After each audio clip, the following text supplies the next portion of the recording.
जी बेटा, अस्सलाम वालेकुम।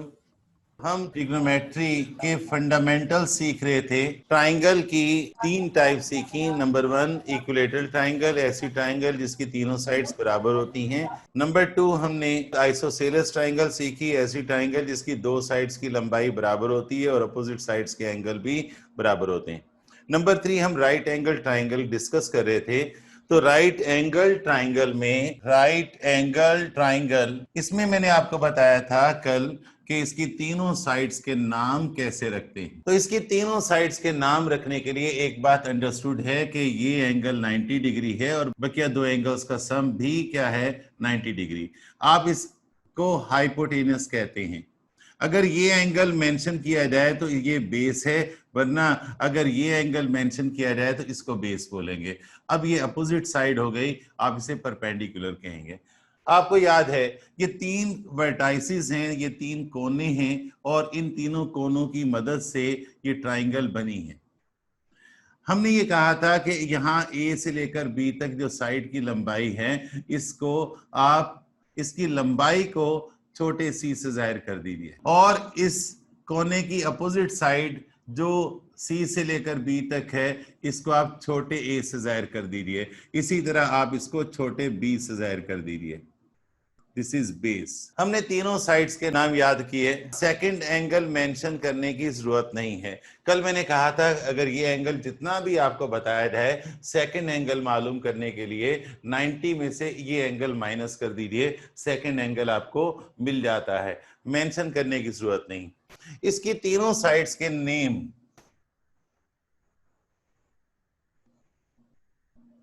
नेम ऑफ साइड्स हमने कल डिस्कस किए। एक है hypotenuse the opposite side of right angle, और ये है राइट एंगल जिसकी वैल्यू 90 डिग्री है। The opposite side of right angle is called hypotenuse. Number 2 आपने कहा बेस। तो बेटा जी बेस है द एडजेसेंट साइड, यानी दो एंगल्स को मिलाने वाली side. The angle which joins given angle and right angle is called base or adjacent side. Number 3 हम तीसरी साइड का नाम रखा हमने परपेंडिकुलर, और परपेंडिकुलर की डेफिनेशन थी opposite side, the side which is opposite to the given angle. ये तीनों साइड्स के नाम रखने हैं। अमूमन ये बेसिक्स नहीं डिस्कस किए जाते। मैं कल रात को अपनी वीडियो को एडिट कर रहा था, उसके गैर जरूरी चीजें निकाल रहा था अपलोड करने के लिए, तो मुझे बड़ी हंसी आ रही थी कि मैं मैट्रिक क्लास के बच्चों को वो चीजें करवा रहा हूं और आपको भी थोड़ी सी हैरत हो रही होगी कि सर इतना बच्चों वाला काम क्यों करवा रहे हैं, लेकिन कुछ बच्चों को खुशी हो रही होगी कि हमारी बुनियाद बन रही है। याद रखिएगा, मैं कोई भी चैप्टर अगर स्टार्ट करूंगा तो आपको पहले उसके बिल्कुल बेसिक्स बताऊंगा, चाहे वो चौथी क्लास से शुरू क्यों ना हो, आपको कोई प्रॉब्लम ना हो। हाँ, तो आपने पहले कॉन्सेप्ट बनाने, राइट एंगल ट्राइंगल क्या होती है, ऐसी ट्राइंगल जिसकी दो कंसेक्यूटिव साइड्स आपस में परपेंडिकुलर हो, या राइट एंगल ट्राइंगल वो ट्राइंगल होती है जिसका एक एंगल 90 डिग्री हो और बकिया दो एंगल्स का सम 90 डिग्री हो। देखिए इसकी तीन साइड्स हैं। फॉर एग्जांपल आपका सी एक ट्राइंगल है, मैं बना रहा हूं। आप ये ट्राइंगल बनाते हैं, आप कहते हो कि ये 4 सेंटीमीटर है इसकी लंबाई, आप कहते हो इसकी लंबाई 6 सेंटीमीटर है। चलो मैं इसकी लंबाई 7 सेंटीमीटर करता हूं और इसकी लंबाई आप कहते हो 9 सेंटीमीटर है। तीनों साइड्स की लंबाइयां आपने बता दी। अगर कोई आपसे पूछे कि इसमें बेस की लेंथ कितनी है, तो आप कहेंगे कि बेस डिफाइन नहीं किया जा सकता जब तक कोई एंगल नहीं दिया जाता। आपको ये एंगल दे दिया जाए तो आप इसे बेस बोलेंगे। The length of base is 7 centimetre, the length of perpendicular is 4 centimetre and the length of hypotenuse is.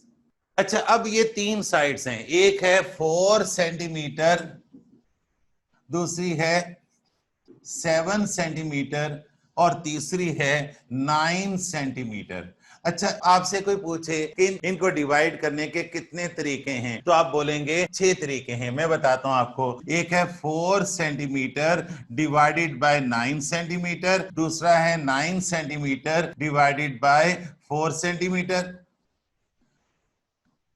तीसरा है 7 सेंटीमीटर डिवाइडेड बाय 9 सेंटीमीटर, और चौथा है उल्टा इसका 9 सेंटीमीटर डिवाइड बाय 7 सेंटीमीटर। आपने इसको इससे डिवाइड किया या इसको इससे डिवाइड किया, आपने इसको इससे डिवाइड किया या इसको इससे डिवाइड किया, फिर उसके बाद आपने इसको इससे डिवाइड किया या इसको इससे डिवाइड किया, ठीक है ना। पांचवा तरीका है 4 सेंटीमीटर अपान 9 सेंटीमीटर, और 9 सेंटीमीटर 7 सेंटीमीटर अपान 4 सेंटीमीटर।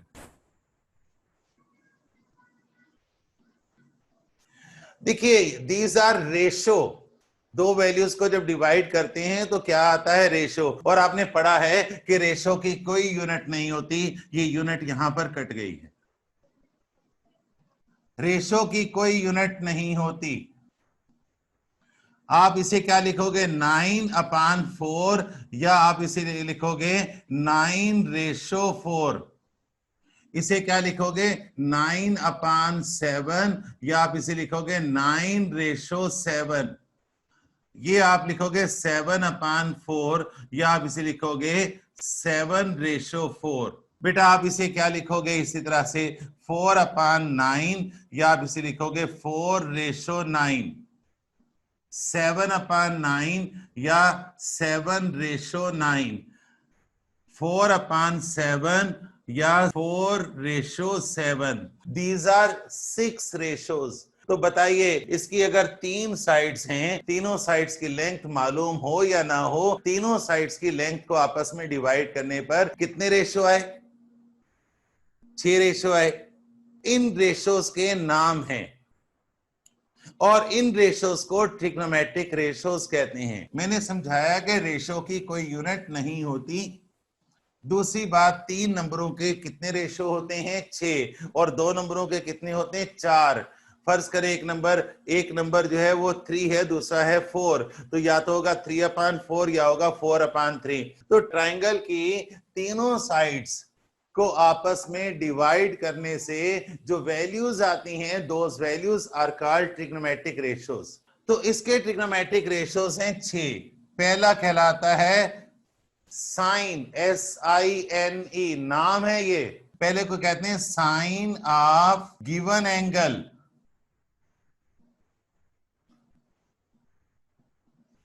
अच्छा, अब मैंने कल आपको बताया था आप इस गिवन एंगल को जो दिल चाहे आप थीटा बोलते हो, थीटा बोल दो।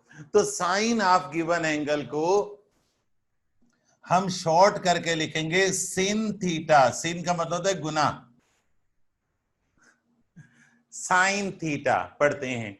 और साइन थीटा होता है, याद रखिएगा, परपेंडिकुलर और हाइपोटेनस का रेशो।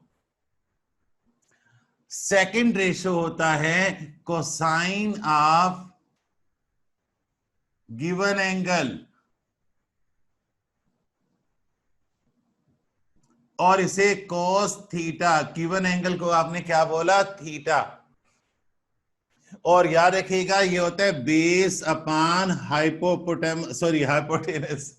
थोड़ी शरारतें करने को दिल चाहता है। मैं यहाँ एक राइट एंगल ट्राइंगल जरा बड़ी करके बनाता हूं। ये आपके पास परपेंडिकुलर इसलिए है कि आपको ये एंगल थीटा दे रखा है, ACB। आपने इसको स्मॉल a कहा, ये परपेंडिकुलर है, P for perpendicular. This is hypotenuse, इसको स्मॉल c कहा, इसकी लंबाई को, और दिस इज बेस, और इसको आप छोटे b से जाहिर करते हैं। तो आप ज़हन में रखिएगा, अगर आप परपेंडिकुलर को हाइपोटेनस से डिवाइड करें तो ये क्या होगा, साइन। अगर आप बेस को हाइपोटेनस से डिवाइड करें तो ये क्या होगा, कॉस। और अगर आप परपेंडिकुलर को बेस से डिवाइड करें तो ये होगा टेंजेंट, टेन थीटा। तो third ratio tangent of given angle है, और इसे शॉर्ट कहते हैं, शॉर्ट नेम है टेन थीटा, ये है परपेंडिकुलर अपॉन बेस। अब देखिए परपेंडिकुलर को फिगर में हमने ए कहा था, हाइपोटेनस को सी कहा था, बेस को बी कहा था, हाइपोटेनस को सी कहा था। और आप गौर कीजिएगा यहाँ परपेंडिकुलर है ए और बेस है B. Is it okay? Number 4, cosecant of given angle, इसे कोसेक बोलते हैं शॉर्ट। और याद रखिएगा ये उल्टा है साइन का, यानी ये सी अपान ए है। नंबर 5 है सेकेंड ऑफ गिवन एंगल, इसे शॉर्ट में सेक बोलते हैं। And this is hypotenuse upon base, और ये क्या होगा? सी अपान बी। और फिर उसके बाद है cotangent is the reciprocal of tangent, cotangent of given angle, और इसको शॉर्ट में लिखते हैं कोट, और ये होता है बेस अपान परपेंडिकुलर। गौर कीजिए 6 ही तो तरीके हैं डिवाइड करने के। एक तरीका क्या है? ए को सी से डिवाइड करो या सी को ए से डिवाइड करो, 2 तरीके ये, ए को सी से या सी को ए से। दूसरा क्या है? बी को सी से या सी को बी से। तीसरा क्या है? ए को बी से या बी को ए से। तो आपने ये ट्रिग्नोमेट्रिक रेशियोज याद कर लेनी है। हेडिंग डालिएगा further informations of right angle triangle. ये आपकी राइट एंगल ट्राइंगल है। तो याद रखिएगा राइट एंगल ट्राइंगल ऐसी ट्राइंगल होती है जिसका एक एंगल 90 डिग्री हो। इसका एक एंगल, कौन सा एंगल? ये वाला, इसको कहेंगे मेयर एंगल सी, 90 डिग्री होता है। पहली बात याद रखिए। नंबर 2, इसके बाकी 2 एंगल्स, मेयर एंगल ए जिसे मैंने थीटा बोला, और मेयर एंगल बी जो 90 माइनस थीटा है, इन दोनों का सम कितना होगा? 90 डिग्री। राइट एंगल ट्राइंगल में तीसरी, इस पर पाइथागोरस थ्योरम लगता है। पाइथागोरस थ्योरम कहता है कि 2 साइड्स के स्क्वायर का सम थर्ड साइड के बराबर होता है। थर्ड साइड कौन है? सबसे बड़ी साइड कौन है? हाइपोटेनियस। वो कहता है हाइपोटेनियस का स्क्वायर हमेशा बेस के स्क्वायर प्लस परपेंडिकुलर के स्क्वायर के बराबर होता है। यहां डायग्राम में हाइपोटेनियस कौन है? सी, बेस कौन है? बी, और परपेंडिकुलर कौन है? ए। एक्चुअली ये सी क्या था? ये था मोड ए बी, और ये बी क्या था? मोड ए सी, और ये ए क्या है? मोड सी बी या मोड बी सी। तो 2 साइड्स के स्क्वायर का sum, the sum of the square of 2 sides always equal to the square of third side. और उसके बाद याद रखिएगा नंबर 4,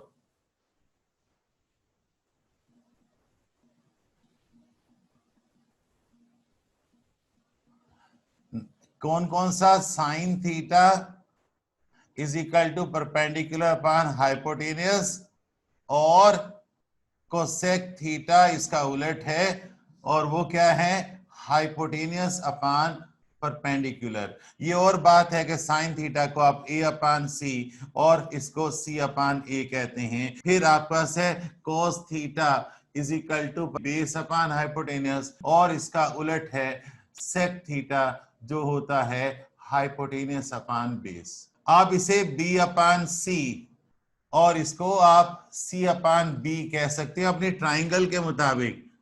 ट्राइंगल में साइड्स को किसी और अलामत से जाहिर किया है तो ये और हो जाएंगी।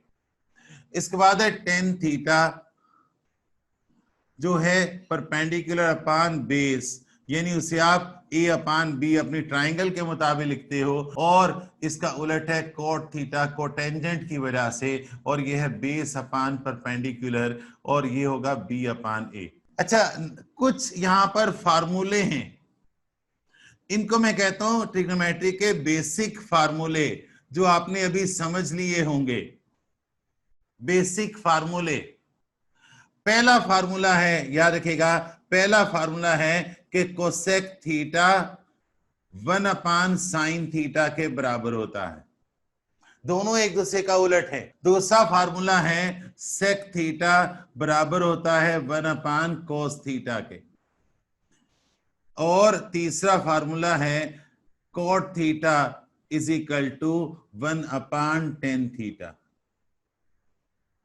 ये 3 फार्मूले हैं। क्या आपको ये समझ आए? इसका मतलब क्या है? कोसेक थीटा और साइन थीटा एक दूसरे का उलट है। अब कहीं भी याद रखिएगा कोसेक थीटा लिखा हो तो वहां आप 1/sin थीटा पुट कर सकते हैं। किसी भी डेरिवेशन में सेक थीटा लिखा हो तो वहां 1/cos थीटा रख सकते हैं। कहीं cot थीटा लिखा हो वहां 1/tan थीटा रख सकते हैं। ये बेसिक फार्मूले याद करने, आपके बेसिक कॉन्सेप्ट्स कंप्लीट हुए। ठीक है बेटा, ओके, अल्लाह हाफिज।